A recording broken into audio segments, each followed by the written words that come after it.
Yeah, good evening, everybody. I'm John OLoughlin. Welcome to McDuff Lives. This is our home here on YouTube, and as long as YouTube will have us, we're going to stay here. But we're also expanding to some other outlets just in case, because we got another one of those community warnings. And if they hit us again, you never know. They may just terminate us for good. So we're touch and go here on YouTube while we're building alternatives over at screamingospreys.com. Screamingospreys.com, you can see the name right there in our little logo that Andy made for us. And that's the base where we're going to be keeping everything as we rebuild our archives from the old shows, as well as keep all on BitChute and not on YouTube. We'll be deleting a lot of shows from YouTube in the next couple of weeks. So if there's anything in particular you want to download, go ahead and grab it now. I encourage you to do so, because one of the nice things is people have sent me old shows on thumb drives and otherwise. It helps me a lot in that, I have them somewhere, but to organize, get them back, that's another question. Okay, so Andy's got our website up there with the Port Lincoln Osprey live stream. See, there's a couple of little birds there, but maybe there was some ospreys. I don't think those are ospreys. No, they're not. But there's an osprey nest there, and this is way down in Australia. So guess what? The ospreys are coming back, and around March 9th or 10th of this year, only a month from now, we'll be seeing the ospreys returning here to Mystery Island, and that'll be great. Well, before further ado, I want to thank our sponsor tonight. Our sponsor tonight, once again, is Prince of Peace Original Ginger Honey Crystals. Prince of Peace, they come in a bag of little one-size crystal packets, and all you need to do is add hot water, and I'm telling you, you got yourself a nice wintertime drink. So here's to you, and thank you so much, good folks at Prince of Peace Original Ginger Honey Crystals.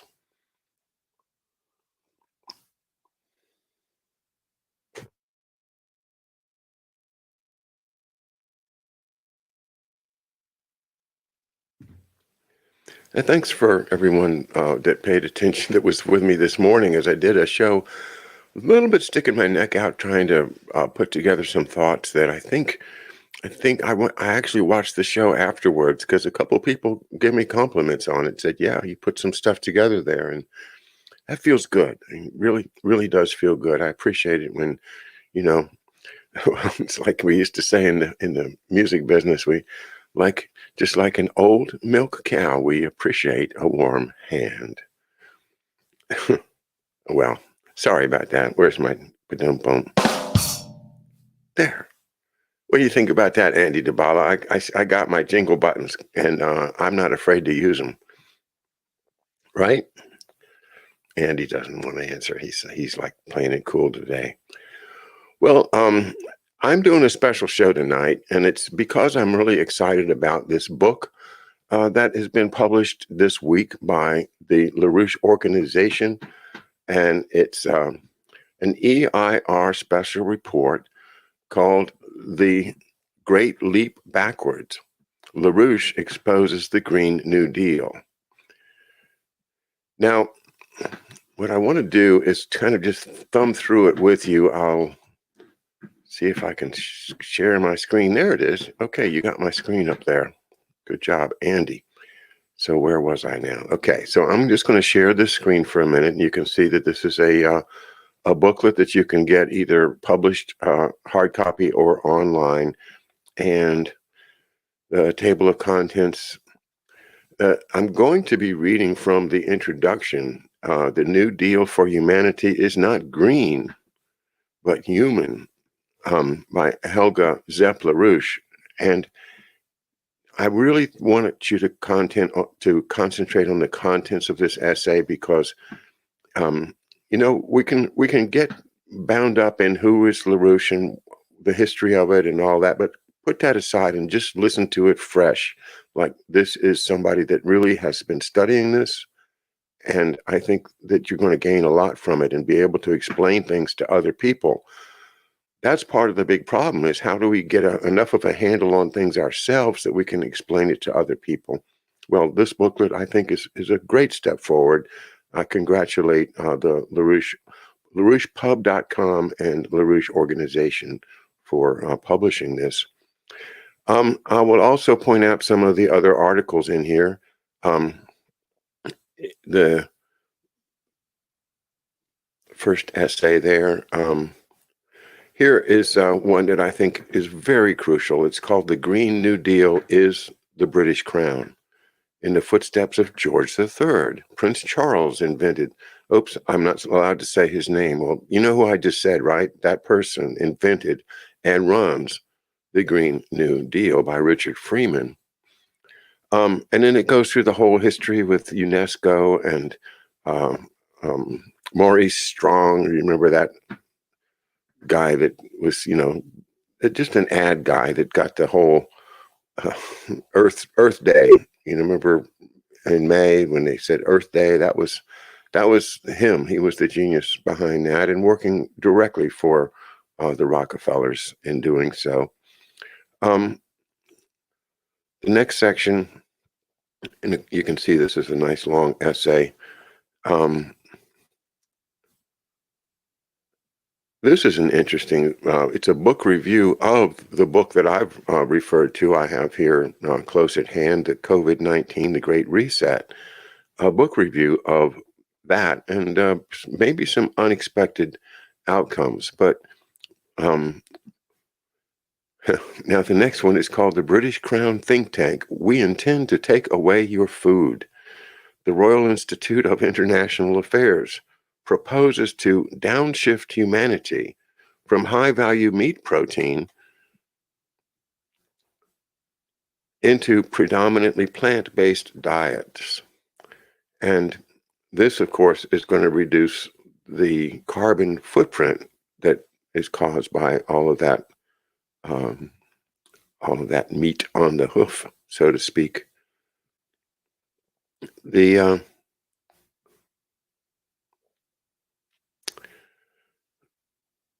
I'm skipping some of them, but this one also I think is going to be crucial. BlackRock Incorporated, How Green Finance Forbids Modern Fuels.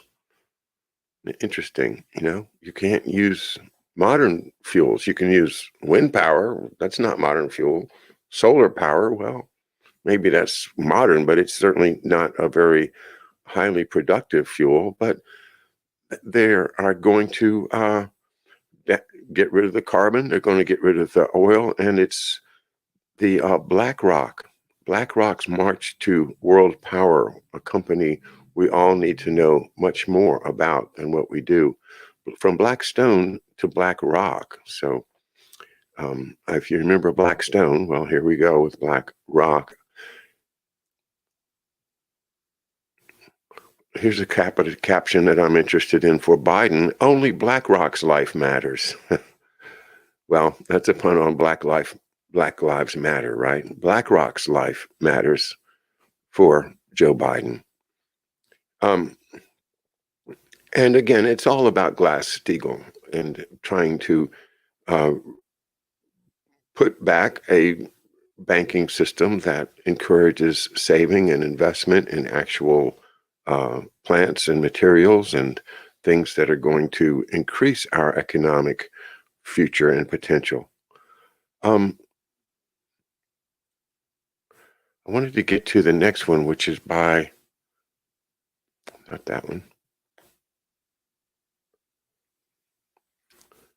The Green Deal Farming Cuts Food, Cuts Population by Marcia Mary Baker.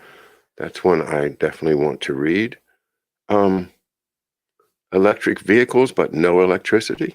That's interesting.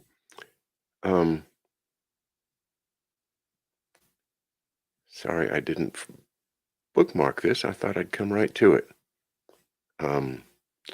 Well, what I was looking for was an essay by Paul Gallagher, and Paul Gallagher is their expert on the economic. There it is. And A Disaster for the United States Economy by Paul Gallagher. The human species is, we must realize, also tragically able to decrease its population density by great masses of unnecessary deaths, either by war or by intentionally reversing development, forcing into reverse the advance of mankind's scientific and technological capability. And then he goes into what it means, to shut down coal and the actual economic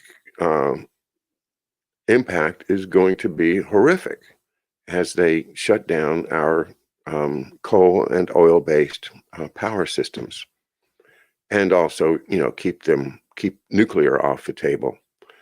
Well, I want to go back now to the beginning, and let's go back to my reading mode here, if I can get that page back up at the top. And I want to read this essay because it talks about how the whole thing, this $30 trillion, is financed. And that's why I wanted to get started tonight in studying this. But I did want to announce that we're going to start bringing in these experts from LaRouche organization to McDuff Lives. We've got our first interview with Paul Gallagher, one of the authors here, on Friday, 2 weeks from tonight, Friday, March the 5th at 8 p.m. So that will be great to have one of these real experts from the LaRouche organization, folks that have been studying this for 30 and 40 years. So, and I want to thank Marcia Malouk for helping me to line up some guests from LaRouche organization, and we'll include as many as we can as we go along. So I'm excited about this new project, as well as my new project with Garland Nixon beginning Monday night, and every Monday night after that at 8 p.m., where Garland, a brilliant man, and I will hash out the day's events and take some deep dives into particular subjects that we are interested in. That'll be Monday nights. So hopefully we'll have a Friday night series lined up for March. Okay, let me just read this to you, and hope you enjoy thinking about it as we go through. And this is called "The New Deal for Humanity is Not Green, but Human" by Helga Zepp-LaRouche. February 3rd, literally before the eyes of the world public, the greatest villainy against the common good is currently underway, which will make the rich even richer and the poor even poorer, and which will have catastrophic consequences. Hunger riots, and absolute social chaos in the industrialized nations, genocide against the so-called developing countries, and in the view of the financial oligarchy, a third world war of the NATO states against Russia and China will soon become almost inevitable. All of these disastrous developments will be the consequence if all investments are steered into, quote, green branches of industry, and a complete phase out of investment ensues through the central banks, not only from nuclear power, but also from fossil fuels, as in the Green Deal of the European Union or the Green New Deal of the Biden administration. What should be obvious to every medium-sized company in the productive economy is surprisingly only slowly entering the public debate. The transformation of the economy, also promoted as the Great Reset by Prince Charles and Klaus Schwab of the World Economic Forum, would mean extensive deindustrialization and a massive sacrifice of the population's prosperity. Eric Hyman, a senior economist at Deutsche Bank Research, in a mid-January article criticized the dishonest debate through which the EU wanted to impose its Green Deal on the public population, which, quote, would not be feasible without a substantial portion of eco-dictatorship. And even that is the understatement of the year. If, as the architects of the Green Deal want, all industrial companies are subject to a, quote, taxonomy, that is, their so-called carbon footprint will be recorded, a classification system for ecologically sustainable economic activities will be enforced, and all private activities will also be subject to the dictates of supposed climate protection. Then this will only be possible with a dictatorship, and mind control that will make the Inquisition look like a picnic. If this green utopia were ever to become a reality, and it cannot because it will lead to chaos beforehand, as we shall see in a moment, the extremely inflated prices would determine exactly the size of the house or apartment in which anyone can live, to what temperature it can be heated, which electrical devices are still allowed, how far you can travel with which means of transport, how often you can eat meat, or whether you can eat exotic fruits at all. And of course, every euro and every dollar spent on climate protection is one that is missing for investments in education, health systems, research, infrastructure, modern communications, internal and external security, pensions, and leisure activities. Mass wasted production, mass death. The federal states and municipalities in which fossil fuels were previously extracted or processed in, quote, brown industrial plants would have massive losses in tax revenues and jobs would disappear. At the same time, many more landscapes would be spoiled by armies of wind turbines, seas of solar panels, and endless transmission lines, which would not only carve up nature and destroy the habitat for wild animals and kill millions of birds, but would also by no means be safe from terrorist attacks. It would require millions of onshore and thousands of offshore wind turbines, millions of charging stations and vehicle battery modules, billions of backup energy storage modules, which would require enormous amounts of concrete, steel, copper, plastic, rare earths, and other materials. And that, in turn, would require enormous expansion of mining and quarrying in all these areas, which even the Greens themselves would not like. The main problem, however, would be that this green transformation would absorb materials, industrial capacities, and manpower, all of which ultimately represent total waste, and would tie up the capacities that are urgently required for the long-term economic survival of society. With the exit from nuclear energy and fossil fuels, energy production would be thrown back to a level that existed before the Industrial Revolution. With solar and wind energy, or hydrogen, which is obtained from modern energy-dense sources. At the core of the economic and scientific method that Lyndon LaRouche developed is his recognition, and he scientifically established it, that there is an integral relationship between the energy flux density used in the production process and the relative potential population density made possible by it. The number of people who could live on Earth during the hunter-gatherer period, when only wind and sun were available for the propagation of rabbits and berries in the production process at the time, was somewhere in the range of a few million. Even with the mastery of electricity and a few other technological advances, wind and sun remain energy sources with much the same energy flux density as they did over 10,000 years ago. Hans Joachim Schnellenhuber, commander of the Order of the British Empire, the CBE, founder of the Potsdam Institute for Climate Impact Research, who has long propagated the great transformation and decarbonization of the world economy, associates that energy flux density with a carrying capacity of the Earth of at best 1 billion people. Today, almost 8 billion people live on Earth, and according to estimates by the UN, around 2.5 billion people will live in Africa alone in 2050. That is significantly more than Schnellenhuber thinks is good for the whole world. The really horrific effect of the transformation of an economy into one in which only green technologies are used consists not just in the monetary waste alone.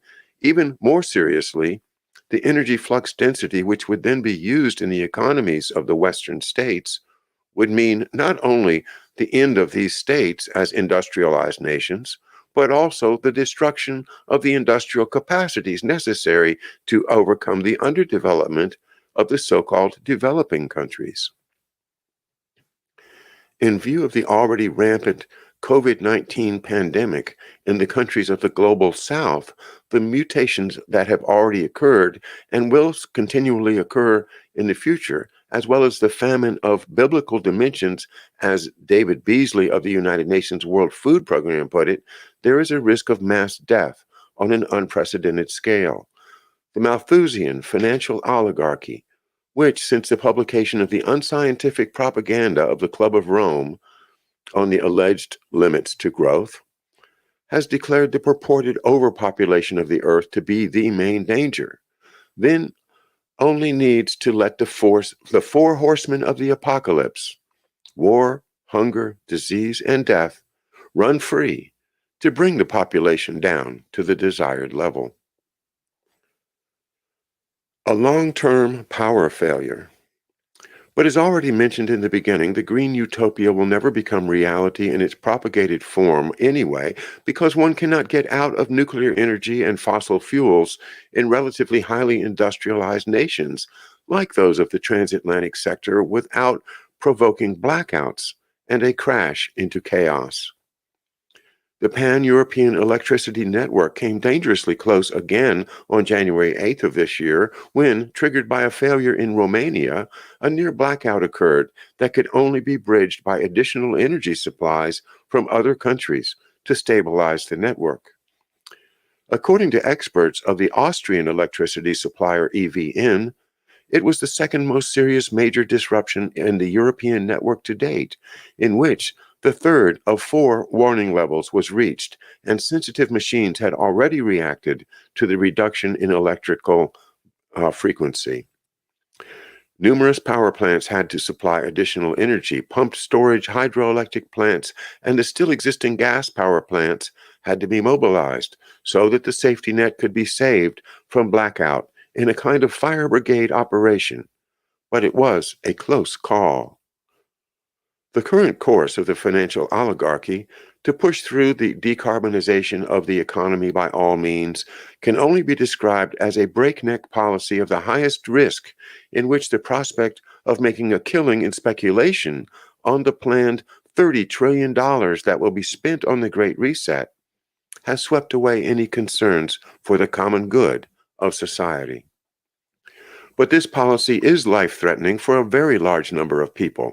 It is high time to deal urgently with a matter that the Office for Technical Assessment at the German Bundestag considered in a 2011 study entitled Endangerment and Vulnerability of Modern Societies, using the example of a large-scale and long-term power failure. Due to the extreme complexity of a modern high-tech society based on the division of labor in which various critical infrastructures, such as information technology, telecommunications, transport and traffic, energy supply, and healthcare are intertwined, these societies are highly vulnerable, as repeated terrorist attacks, natural disasters, and particularly serious accidents have made clear. All of these systems depend on a supply of electricity, and a prolonged and widespread power failure would have devastating consequences. The studies come to the conclusion that a collapse of the entire society could hardly be prevented. The immediate consequences would include the failure immediately or after a few days at the latest, of telecommunication and data services, landline telephones, local exchanges, cellular networks, emergency power supply, public broadcasters, and the internet. Transport and traffic by road, rail, air, and water would stop immediately or after a few hours, and traffic would be chaotic immediately after the power failure. Crossings, tunnels, and barrier systems would be blocked. Long traffic lines would arise. Numerous accidents would occur. Rescue services and care for the injured would sometimes become impossible. People would be trapped in subways, trains, and elevators. Fuel for vehicles would become scarce, and the supply of food and medical supplies to the population would be interrupted. There would be a major collapse in medical and pharmaceutical care for people, which would be severely restricted after just 24 hours. Perishable drugs such as insulin, blood reserves, and dialysis fluids would hardly be available. Emergency services could no longer be reached by emergency call. Serious damage to health and the death of many people can be expected in the first week. As a result, public order will begin to collapse. Part of the population will show great helpfulness, but another part will be more ruthless, more aggressive, and more violent. Apathetic or panic-like people will occur.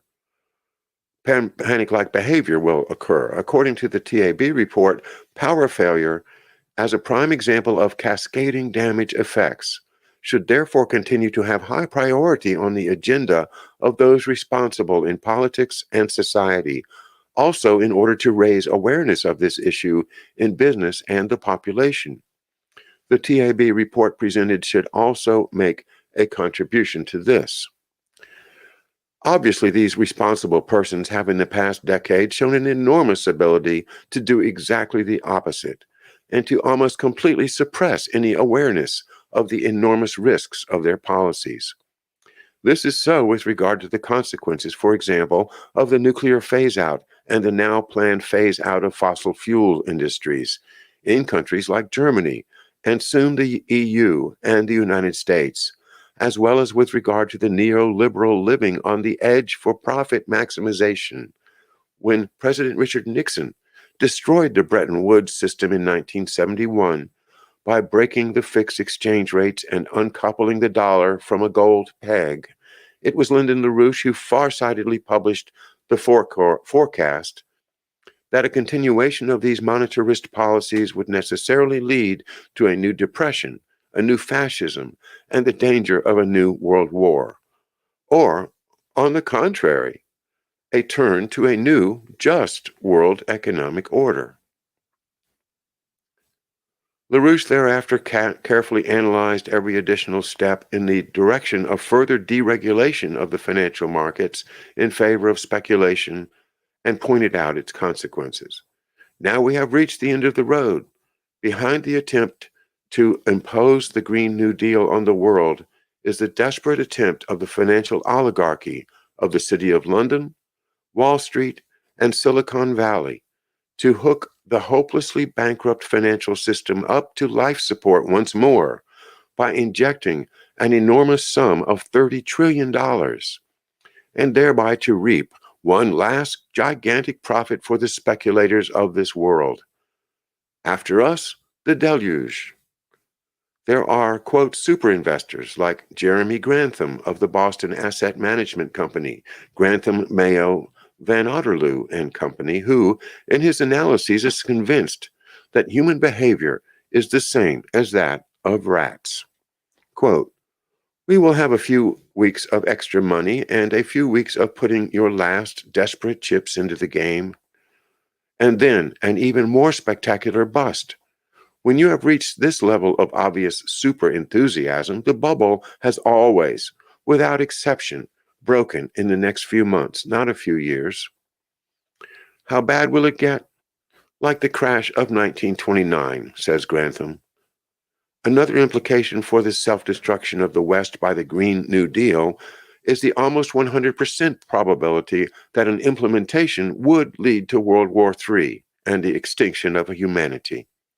If the West dismantles itself economically through green policies, while China and all of Asia rise unstoppably, there is a growing risk that this will lead to a nuclear showdown, as, given the current NATO policies and the various U.S. security doctrines, it cannot be assumed that NATO would dissolve in a peaceful manner, similar to that of the Soviet Union and the Warsaw Pact.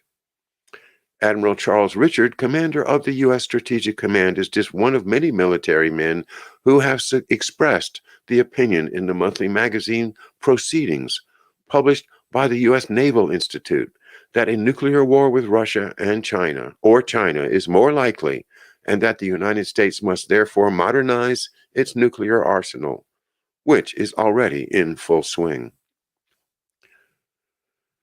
Choose durable human survival instead. Even if many institutions seem to have decided on the course outlined here, it is not too late to take the alternative. The COVID-19 pandemic has demonstrated how extremely vulnerable we really are as a human species, and that realistically we have only one chance to ensure our long-term survival by coming together in a new paradigm of cooperation among all nations of this world to dedicate ourselves to the real common tasks of humanity. The key to overcoming the crisis lies in an image of man that does not see mankind as a parasite on nature, whose activities pollute and destroy poor Mother Earth, so that it would be good to reduce the number of people as much as possible, just not so far as to leave the oligarchy without enough service personnel. Man is simply not a manipulable sensory being that can be kept under control by the modern form of bread and circuses and degradation by the entertainment industry. Mankind is the only species whose creative reason conforms to the laws of the universe and is even developed an integral and is a developed integral part thereof.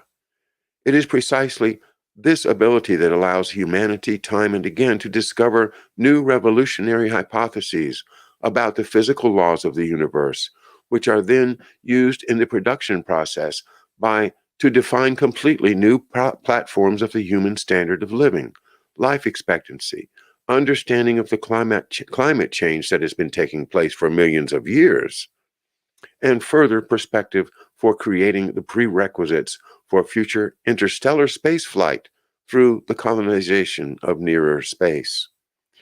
That is where, at last, we will understand what climate change is all about, how the cyclical movements of our galaxy affect the so-called climate. In order to solve the problem, however, we do not need solar panels or wind turbines, but rather the use of nuclear fusion as a driving force for the manned missions to Mars and beyond. Man is the being that can perfect himself intellectually and morally without limit, because that corresponds to the laws of the universe, of which humanity is the developed part. We need to reset the reset, and we need a positive redefinition of man's mission in the universe. Well, that is the introduction to the booklet, and I think that as optimistic as she is at the end, the overall tone is one of severe warning that these folks are just crazy. But I think it's very valuable to think of it in terms of Prince Charles and the Davos billionaires have put together a finance package of $30 trillion. And the Maurice Strongs of the world, the people that are the sycophants of the Rockefellers and all, are all seeing that as a financial gold mine. So how do you get a part of it? How can I get a part of that $30 trillion without regard to what the effect of implementing this Green New Deal is really going to be? But what we see is that the intention of it is to reduce the population from 8 billion to 1 billion or less. Well, that's worse than genocide. That's practically destruction of humanity itself. And this is why I think I really want to help the LaRouche organization to publicize this booklet. It's $20. You can get a copy of it from LaRouche organization. And I would urge everybody to do it, because it's one way you can support their work is to send them that $20, and you can either get a PDF or they'll send you a hard copy, and study it and share it with your family and friends. I will be interviewing Paul Gallagher in 2 weeks, and we'll get some more details about the economic disaster that would follow if this Green New Deal, which it looks like Biden is going along with it, is actually allowed to go into effect.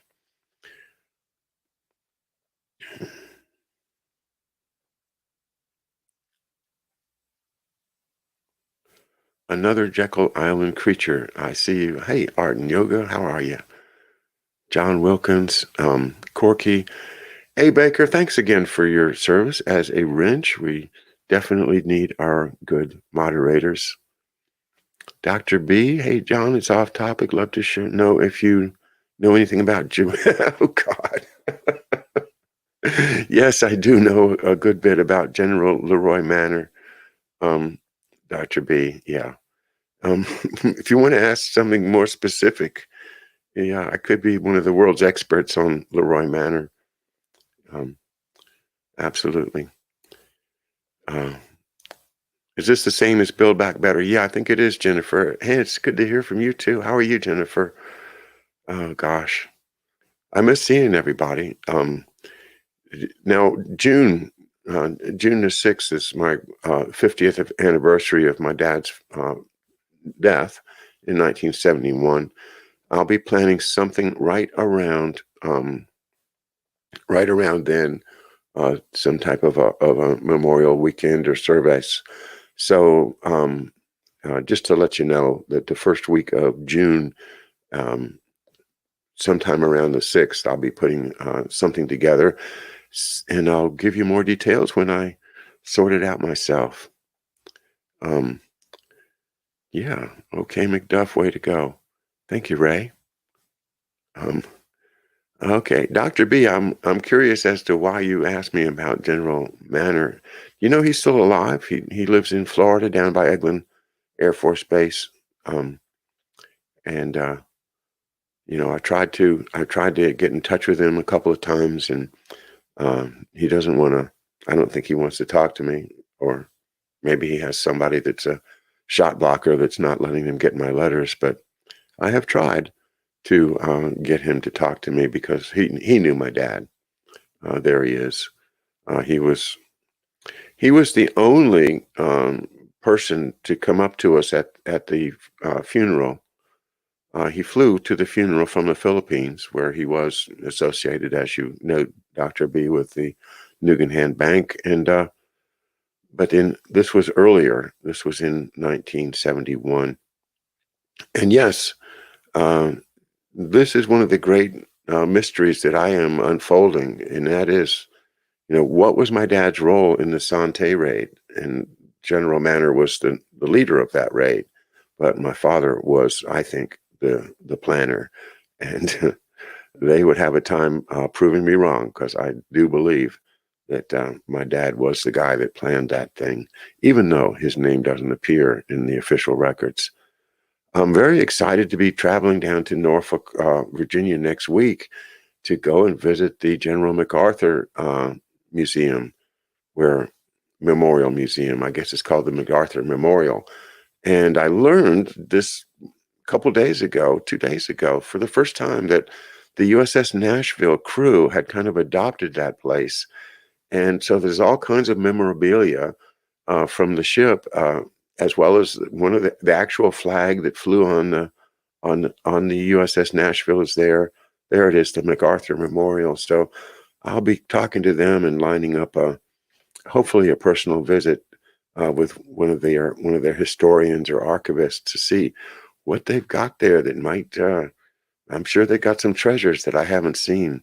Maybe some photographs of my dad, or some entries in logbooks, some stories from the crew, and you know, all of the incredible campaigns that they went through. 8 battle stars. You know, so they were in a lot of naval combat in the South Pacific, and so yeah, I'm going to go down there next week. I think my wife will come with me, and we will. That's his grandfather. That's the and there he is in World War I. All right, General MacArthur, one of the many amazing people. General Leroy Manor, another one. People like General Victor Krulak, the former commandant of the Marines, knew my dad personally. Sadly, I did not know that these famous people knew my dad until after, you know, my dad's been long gone, and I just am learning this stuff as I have time, following the end of my legal career, to finally do the study of my dad's career. That's that we call McDuff, and that's what this channel is about. McDuff lives. He lives through you. He lives through the books we read. He lives through the work that people like George and and Mark Kulak and Bill Taylor, Connie Bevan. Who else can I name? Everybody, David Underdown, Andy DeBala, and Aaron Adler, and all of the great folks at Neighborhood News Studio. They keep McDuff alive. You all are fantastic. I'm so grateful that you're with me tonight. And so, once again, think about getting if you want to support the LaRouche organization and get a nice gift out of it. Get in touch with them at LaRoucheOrganization.com and sign up for one of these books. There's I don't know, maybe 15 or 20 different articles in it. Some of it by Lyndon LaRouche himself. Of course, he passed away in 2017, I think, but his writing is still quite timely and worth your attention. We are McDuff. That's right. Okay, and more will be revealed. I will see you guys tomorrow morning, and y'all have a good evening.